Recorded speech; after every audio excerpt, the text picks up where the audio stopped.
him, I don't, non-denominational? I don't consider myself any specific denomination, So just so, I don't really care about denominations, but just so I understand your belief, right? And again, this is just to re-understand. Yep. So do you believe Jesus is God? Yes. 100%. Okay, like 100%. So God knows everything, right? Correct. So Jesus would know everything. Correct. Alright, so when I read in the Bible,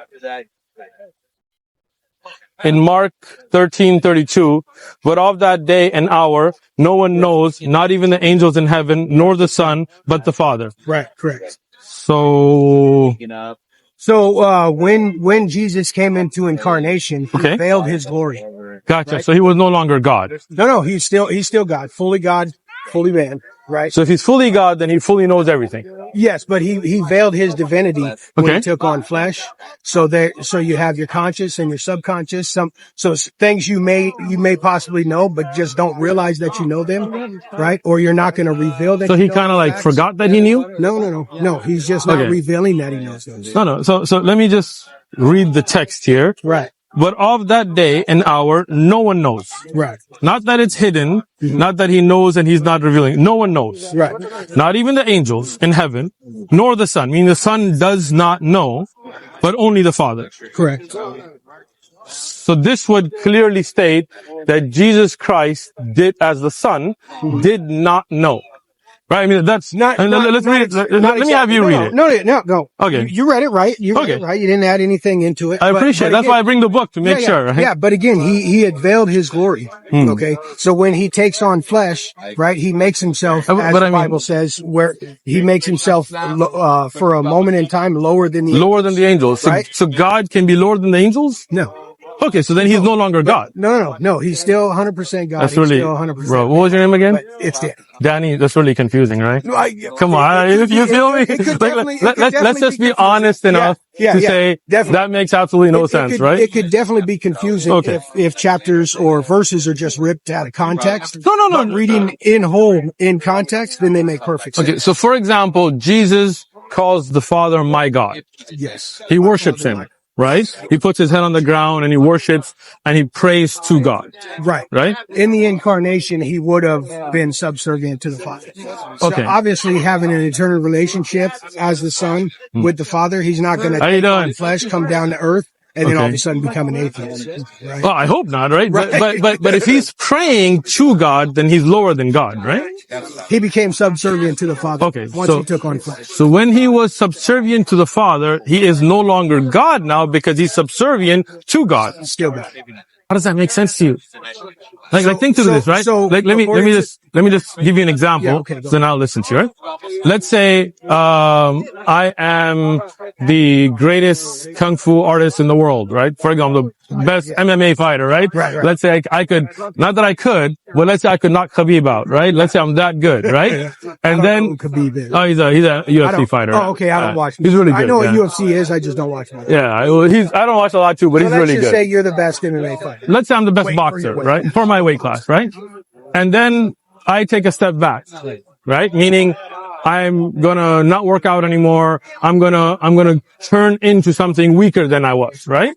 So now I am no longer the greatest fighter. Now somebody who's stronger than me. If I'm getting beat by somebody else, if I'm asking people for help, if I don't know moves that others know, then I cannot be the best, right? Because now I've lowered myself. So if you're saying when Jesus came to earth, he took on a lower self, and that means that he was no longer knowing of everything, that now he was in need of going to the bathroom, of praying, and even when he's saying, "Oh Father, take this cup away from me." So obviously he's no longer, but your will. Exactly, the will of God, right? Not the will of Jesus. So if Jesus was God, then how could he say, "Not my will"? Then it is God's will. He's talking about the will he has as a man. Again, in the incarnation, when he comes down and he takes on flesh, he's coming down as a servant, right? Okay, so Jesus on earth was a servant. Right, so he lowered himself. Got it. Right? I'm with you. Took on the form of a man to live the perfect life, sinless life of a human being, so he could be that sacrificial. So at that time, when he has lowered himself, living a human life, he's no longer God because he's living human life. He's still God. That doesn't make sense, right? That doesn't make sense. I mean, if he's God, then he's not human. He's still subservient to Look, can you have a square circle? No, of course not. Okay, so can you have a God that doesn't know? No, of course. So then Jesus cannot be God. So again, no. So again, explaining that he does know. It's just knowledge that he just for a moment in time, temporarily, he does like not amnesia. have access to. Okay. Not amnesia. Okay.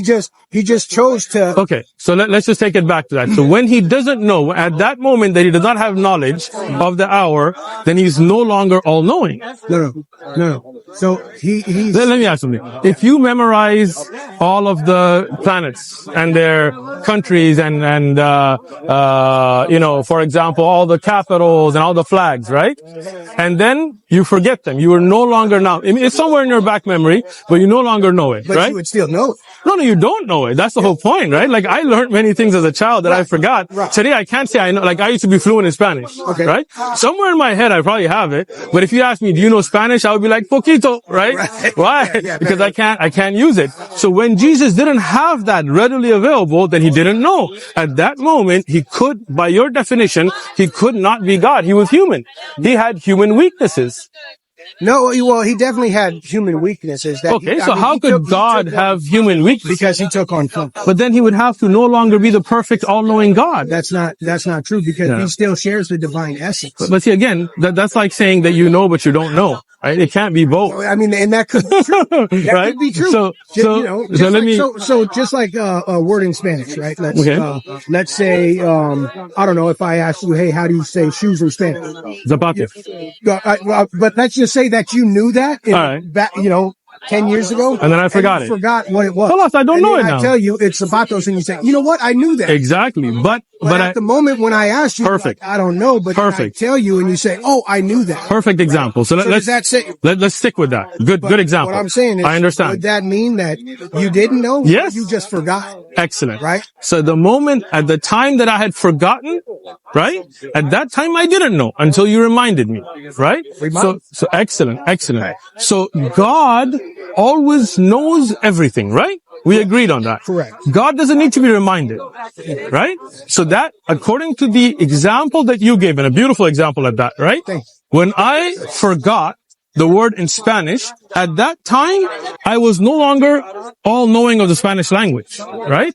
When you reminded me, yes, it triggered something and I got it back. Makes sense. So it's God, subconscious memory. Excellent. But when I reminded you, then it was once again unleashed. Excellent. Gotcha. Now, at that moment, when it was in the subconscious and I didn't know, when I didn't have it present, I cannot claim to know. Right? That is a time when I don't know, but your reminding me reminds me, and then when I'm able to respond, then I know. If God had it where he could not know, then that's a lack of knowledge. Then to say that God knows everything at all times, which me and you agreed to already, then says at that time when he didn't know the hour, he by your definition could not be God. No, because again, he veiled the glory. I know. But when he veiled the glory, then he no longer knows at that time until it comes back to him. He still has it. Just like, just like when Muhammad spoke with, Allah. Right? He spoke with him behind the veil. Excellent. But Allah, the flesh for Christ is the veil that he hides. Excellent. In. But Allah, a great example, right? The Prophet Muhammad, peace and blessings be upon him, is a prophet. So he doesn't know everything. Okay? Right. Yeah, no. But Allah knows. I wouldn't agree he's a prophet, but I would agree that. But you would agree he doesn't know everything. Yes. Okay, like good. All human beings. Slowly, we'll get there. Don't worry, we'll get to the prophet part too. Don't worry, I got you, Danny. I'm not trying to be disrespectful. I appreciate. Look, we have a very respectful conversation. I appreciate you. We're all good. All right. Think about this. Allah always knows everything. Even when the Prophet ﷺ went to Isra al-Mi'raj, when he was on earth, before he created everything, Allah knows everything. Let's move this music's a little out, right? So here we would see a difference. There is never a time when Allah doesn't know. Even in the Christian belief, there's never a time when the Father doesn't know. Right? Yeah. But the difference here, when Jesus doesn't know at a time, then that would clearly show that at that time, by definition, he cannot be all-knowing, because at that time, that memory is gone. So again, it wouldn't be that he didn't know. It would be that if you can't recall, that knowledge is veiled. Again, just like something in your subconscious. So if it's veiled, it's not that he doesn't know. Okay. Because if we went to that chapter and read further in it, let me put it. Giving examples. Do you speak other languages? No, I don't. All right. Let's say gibberish. You don't speak in tongues? I'm kidding. All right. So I'll tell you what. I like you, Danny. Let's do this, right? Let's say when you were a little kid, you memorized some kind of algorithms in math. Okay. In school, right? We also classes that we don't remember today, right? Right, yeah. And I ask you, hey, geometry, trig, there you go. I did that when I was in school. If you put it in front of me now. Exactly. So if I'm like, hey, my son's taking trig, like I took trig too, right? Yeah. But I'm like, hey, can you help me out? You'd be like, nah, bro, I don't know that anymore. Like I used to know it back in the days, but now I can't help you with trig. Right, yeah. Right? Yeah. So now at that moment, it's like today, if I drugged you trig, you'd be like, bro, I don't know that stuff anymore. I took it. I'd have to start in algebra and work my way up. Exactly, Danny. Exactly. You're the man. That's exactly right. Right? That's excellent. So, but it's not the same with Christ. But look at the example here, right? Now that trig is somewhere back in your mind. Right? Because once there's something in there, it's in there, right? Go for it, bro. I got you. Oh, look at